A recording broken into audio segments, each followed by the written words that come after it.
Let me tell you something, son. A driver don't pick the cars. Cars pick the driver. Crash my car! You'll be fine, I promise. Look, it's not normal steel. I think we just found a transformer. Hollywood seems to be stuffed with science fiction, and if you don't believe that, just check the list of highest grossed movies. The science fiction stuff is liked very well by the public, and it gives filmmakers a lot of choices to put some weird stuff in movies. The series which will be discussed in this video also belongs to the same category. And you may find it hard to believe, but this series was actually adapted from toys. Welcome to the Film Gossips, and today we will discuss everything about the Transformers franchise. So without further ado, let's get down to business. A new era has begun. The age of the Transformers is over.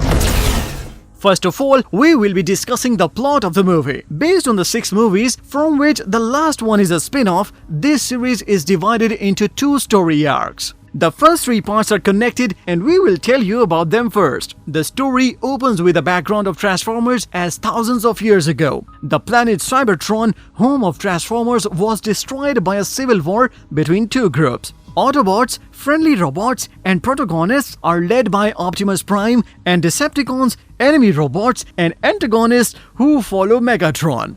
After the fall of their planet, Autobots are trying to find a device that can recreate their home, but Decepticons wanted to use this device to conquer the whole universe.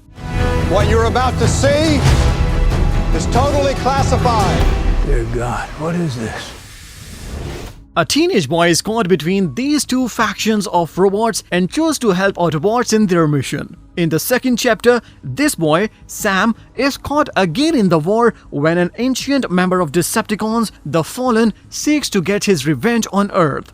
In the third chapter, which happened after 2 years of the last movie, Autobots and Decepticons are fighting against for the possession of a powerful technology that can save their homeland. After these 3 parts, the new arc begins with some slight changes in the main story. In these 2 parts, Autobots, which are allies of mankind, are now banned from government officials, and people have a negative opinion about them. You should never come after my family. Don't you get it? We don't need you anymore. Whereas the Decepticons allied with corrupt government officials and begins to hunt down Optimus Prime and his friends. But Kate Yeager, a single dad and a struggling inventor, come forward to the aid of Optimus Prime and defeats corrupt humans and Decepticons with remaining member of Autobots. In the 5th and last chapter of the Transformers franchise, Kate and his friends are in a race against time to find an ancient artifact that can save Earth from destruction. Everything humans know of our planet, we were told, had been shared. You lied to us. You've made a grave mistake. Now let's discuss the origins. As we already told you, this film franchise has roots in a toy line series in the early 80s. Takara, a Japanese company that makes children's toys and merchandise, first developed a toy line, Car Robots. In 1984, American toy-making company Hasbro bought the rights and changed the name from Car Robots to Transformers. They wanted to sell this toy line in the USA and other countries. And for that purpose, they developed a backstory for these toys. And you can guess who developed the backstory of Transformers. If your answer is Marvel, then you are absolutely right. We're under attack! Let's talk about the development of the franchise. In 2003, Hasbro suggested making a movie based on a Transformers toy line. In past, there has been animated series, cartoon TV series, and video games based on these toys. But the company wanted to make a live-action film to boost their business. For this, Don Murphy and Tom DeSanto were contacted and briefed about this idea. Both gentlemen, who are die-hard fans of this series and comic books, agreed to this idea. They met Simon Furman, a comic book artist, and wrote an early treatment inspired by the Generation 1 series of these toys. I just had a full-blown mental meltdown in the middle of my class. I'm seeing symbols. We've kept much from you, Sam. This isn't my war. I fear it soon will be. Steven Spielberg joined as an executive producer for this project in 2004. The same year, John Rogers submitted his first draft to the studio, but it was not accepted at that time. At the start of 2005, the writers Roberto Orci and Alex Kurtzman were hired to write a script, and suggested by Steven Spielberg, they made Sam and his girlfriend a central focus in the running story. After the script was finalized, Spielberg contacted Michael Bay to direct the film and agreed after some reluctance. It's over. I'm sorry, but it's over.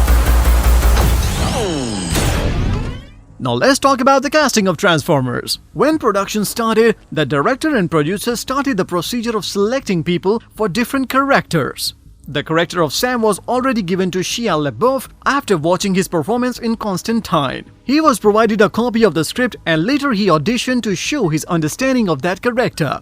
Megan Fox was selected for the role of Michaela Baines. For the Transformers, the voice of Peter Cullen was suggested because he had already played the character of Optimus Prime in TV series. That's why he was chosen to reprise his role. Megatron was voiced by Hugo Weaving because Michael Bay doesn't like the idea to reprise this role by Frank Welker, who was the voice actor for Megatron in TV series.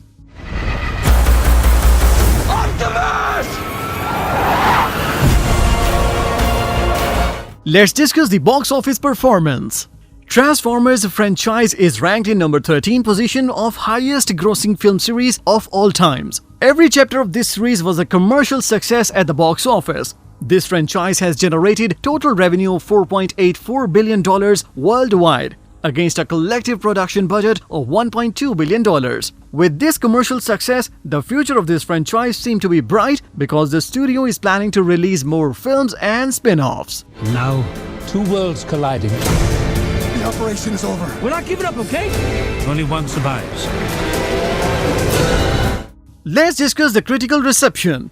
Despite being a commercial success and profitable endeavor, this series is heavily criticized by the film critics. The first part received a mixed response, but the second part was panned by critics. The cliché, lack of character development, and incoherent action were enough for it to be listed in the list of worst movies of the last decade. The third part showed some improvement over the last one, but the next two parts also received negative reviews from the industry. Many critics said that this series is only a goofy action and nothing more. But whatever critics said, Transformers are always fun to watch. We're facing war against a technological civilization far superior to our own. They could be anywhere. There's a war raging on our planet. If this criminal isn't found, that war may find its way here. If you like today's video, then tell us in comment section about your favorite movie from this series. And subscribe our channel, The Film Gossips, for more videos like this.